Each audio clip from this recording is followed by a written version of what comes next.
Hey guys, welcome back to 1776 or Bust. So what you can see on my table right now is another unboxing of a Walther. What a surprise. Now before I tell you what was in this box, because it's not in the box right now, these were the first 25 rounds that I shot with this gun. First round I shot was pretty low. This was the day I actually shot the P01 and the Steyr M9, which by the way, both awesome. And you'll notice the first shot was here, then I was able to kind of close it all in, and then the initial like 15 shots all in the middle here. Very happy with that. And not too bad at 15 yards in my opinion. Again, I'm not a marksman, don't pretend to be. Now, of course, the question is, what is the mystery gun? What is in this box? Well, what's in this box, or what was in this box, is the following gun. That's right, a Walther Creed.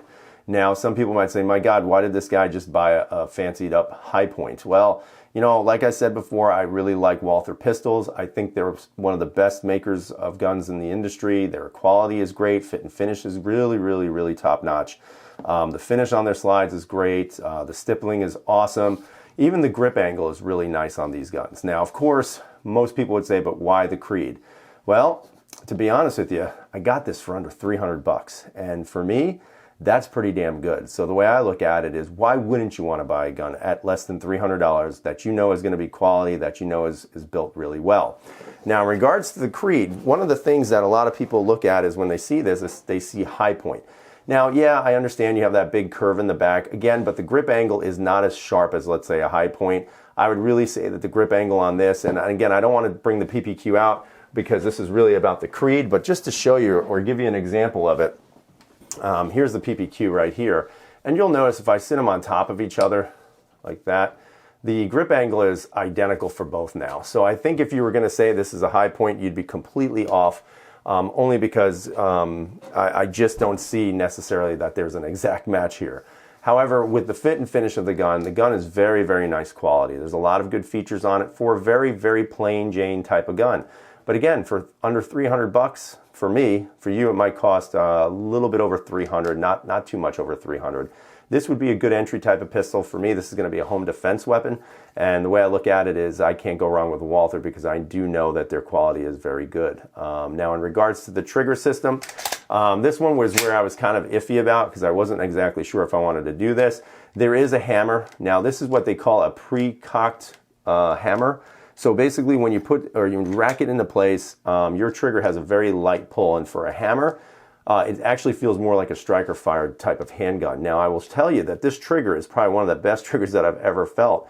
That's even including the PPQ. It's very smooth up to the wall, and you'll see there's very little room there. And really you can see the hammer come back, but after you hit that wall, there's just a little bit of squishiness right there, a little bit of play, and then the trigger breaks. And then the trigger is super, super smooth. Now, recoil-wise, it is a double action, so you're not going to see any fancy recoil, but it's, again, perfectly back, and then it breaks. I mean, the trigger is so slick on this that when I first shot it, I was able to do double taps, no issues at all. I mean, it was just boom, boom, boom, one after the other. It was really, really nice. And for a big, bulky gun, a 9mm, with a really nice trigger, it's really, really a pleasurable gun to shoot. Again, some people will say that it's a little bit blocky in the back. Yes, I agree with that assessment, that it is extremely blocky in the back. And the reason being is to make room for that hammer. Now, one of the interesting features is even though this is a hammered gun, there is no second strike capability, which was one of the reasons why I kind of was iffy on the gun. But when I saw the price that I was offered, I said, all right, you know what, let me just jump on it now because I get a feeling this is going to be a decent quality gun to shoot. And worst case scenario is I have a sub $300 home gun that's going to work every time I pull the trigger. The sight wise, if you want to switch these sights out, they are steel sights. These are actually the same sights on the PPS. So all you need to do is throw some PPS night sights on here and you're good to go. Haven't done that yet, but at some point I might. I just haven't decided yet if I'm going to do that. Or maybe one day just pay for a flashlight and put it on here. So I haven't decided what I'm going to do. The guns come with a standard 15-round mag. Again, I live in New York, so this is pinned as well. And so now I have 10 rounds in a 15-round magazine. Now, they do make them in 10-round magazines, but at the FFL, this was the one he had in stock, and he was trying to get rid of it because, let's be honest, there weren't a lot of people who wanted to buy it because there's not a lot of people who even heard of the Walther Creed. I knew about it, and again, like I said, I'm very fancy towards Walther. Now, in regards to takedown, very standard, lock the gun back. Again, you have your little lever here that I'm trying to pull because it hasn't been broken in yet too much. And then basically you just release the slide and it slides right off, no trigger pull necessary. Again, very standard for just about every other firearm. Very, very slick. Not a lot of anything really inside. You know, it's kind of very like plain. Like I said, I think this is what you would consider a very plain looking budget gun. Again, you have your plastic recoil spring and guide rod, or your plastic guide rod and your recoil spring, excuse me. Your barrel has a nice polished ramp, again, if that means much to you at all. One thing that I would say that I definitely don't like about the gun, although I don't think it's going to really affect anything on it, is you can see that there is steel pressed around the actual barrel. I don't know why they did that. I don't know why it's just one single piece of steel, maybe to save some money. But yeah, that's the one thing that I was kind of iffy about, because I didn't know if I liked the idea of that. You know, how long will this last? Hopefully it'll last a lifetime. I mean, but again, it'll probably last longer than I will, that's for sure.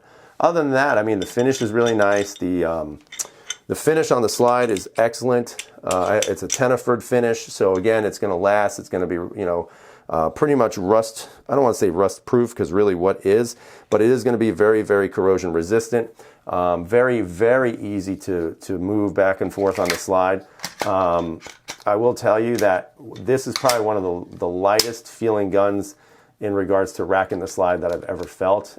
It's not difficult at all to just rack that slide and pull the trigger. And I think for me, that's why this is an ideal home gun, especially if the wife is home by herself. It's not going to take a lot of effort to actually pull the slide back. So I'm going to shoot this some more in the future, but so far so good. It looks like this is going to be a huge win, in my opinion, for Walther at you know, less than $350. I don't even think these guns right now are running $325 at this point, but might be something you guys want to take a look at. Okay, so I hope you guys have a great night. As always, I hope you got something from the review, and if you have any questions, please ask. I'm always helping out as much as I can and always trying to answer anything you guys have to ask. So as always, freedom is never free.